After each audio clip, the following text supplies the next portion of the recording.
আমি মুর্শিদাবাদের বহরমপুর সাব ডিভিশনের একটা বাদ দিয়ে, বহরমপুর বাদ দিয়ে 6টা আসনে যেখানেই বলবেন মিনিমাম 40,000 করে ভোটে জিতবো। রেজিনগরে যদি দাঁড়াই 80,000 ভোটে জিতবো। বহরমপুরের মানুষ আমাকে ভোট দেবে না, অধীরদা থাকতে, অধীরদা দিতে দেবে না। অধীরদা গিয়ে হাতে পায়ে ধরবে, তাদের কাঁদবে, বলবে আমাকে বহরমপুর ছাড়া করে দেবে, একে ভোট দিও না। তাহলে কি করব? আমি তো আর কারো হাতে পায়ে ধরতে পারবো না। ভরতপুর নয়, ওই যে ভরতপুরে আমি দাঁড়াবোই না। যদি ওই দুজন ব্লক সভাপতিকে বের করে দেয় দল থেকে বা সরিয়ে দেয়, যে ওদেরকে দরকার হলে ইয়ে করে দেখ, রাজ্যের নেতা বানিয়ে দেখ, আমার আপত্তি নাই। কিন্তু ভরতপুরে তাদেরকে যদি নেতৃত্বে রাখে, আমি ভরতপুরে কন্টেস্ট করবোই না। হয়তো দল দিলে দল যেমন আমাকে বলবে ভরতপুরেই তোমাকে দাঁড়াতে হবে, দলের নেতৃত্বের যেমন সেই দাবি খাটবে, আমার দাবিটাও তো দলকে মেনে নিতে হবে। যে দুজনকে ঘাট ধরে সাইড করে দেন, দিয়ে যাকে খুশি দেন। আমি আবার ওখানে 43,000-এ জিতেছিলাম, তো 50,000-এ জিতে আসবো।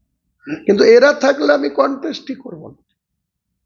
অন্য জায়গায় আপনি বললেন 40,000, কিন্তু রেজিনগরে দাঁড়ালে 80,000 ভোটে জিতবে। রেজিনগর আমার নিজের জায়গা। রেজিনগরের মানুষ এখন থেকে, কবে 1 বছর পরে ভোট, এখন থেকে প্রত্যেকটা মানুষ বলছে আপনাকে রেজিনগরে আসতে হবে। আমরা এই এমএলএ কে নিয়ে আর পাচ্ছি না, কোনো কাজে পাই না, কোনো জালসায় পাই না, কোনো অনুষ্ঠানে পাই না, পুজোতে পাই না। কালকেও রেজিনগর বিধানসভার আন্ডারে 3টে জায়গায়, একটাই মেলায় যেতে হচ্ছে, 2টো সরস্বতী পুজো যেতে হচ্ছে, আর সে এমএলএ বেলডাঙ্গায় বসে আছে। এমএলএ তো দলের চেয়ারম্যান, তার বিরুদ্ধে কথা বলছে। চেয়ারম্যান ফেয়ারম্যান আমি এসব তক্কা করি না, আমি তো কিছুই নাই।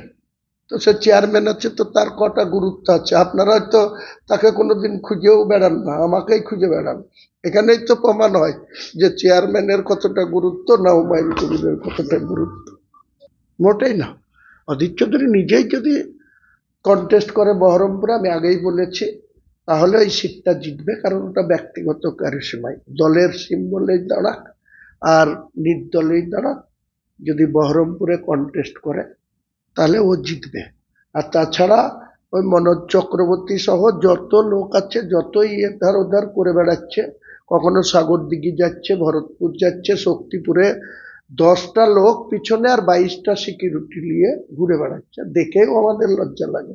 যাই রে অধীর চৌধুরী, একসময় অধীর চৌধুরী যেদিকে যেত সেদিকে ছোট থেকে 8 থেকে 80 দাদা, এখন সে দাদাও বলে না, দিদিও বলে না। অধীর চৌধুরীর তো এই অবস্থা। তো অধীর চৌধুরীকে নিয়ে কোনো ফ্যাক্টর নাই এই জেলায়। অধীর চৌধুরীরও কোনো গুরুত্ব নেই, আর বিজেপিরও কোনো এই জেলায় গুরুত্ব নেই। বিজেপি 3টে সিটে কন্টেস্ট হবে, বহরমপুর, মুর্শিদাবাদ আর বড়ুয়া। আর 19টা সিটে আমরা জিতবো, আর এই 3টেতে কন্টেস্ট হবে। কি হবে সেটা পরে দেখা যাবে, এখন বলা যাবে না। আমাদের 2700 ভোটে জীবন জিতেছিল বড়, এই 2টো সিটেও জিতেছিল।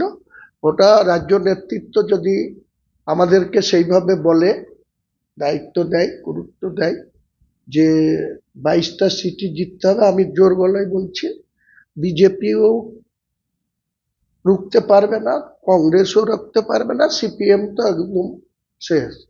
আমরা এই জেলায় তৃণমূলকে 22-0, 22 তৃণমূল জিতবে, বিরোধীরা 0 হবে। যতই শুভেন্দু আস্ফালন করুক, যত ইয়ে করুক, কারণ প্রার্থী ঠিকঠাক করে দিতে হবে। প্রার্থী যদি ঠিকঠাক করে না দেওয়া হয়, সেক্ষেত্রে মানুষ অন্যরকম ভাবে তাদের মত প্রকাশ করে।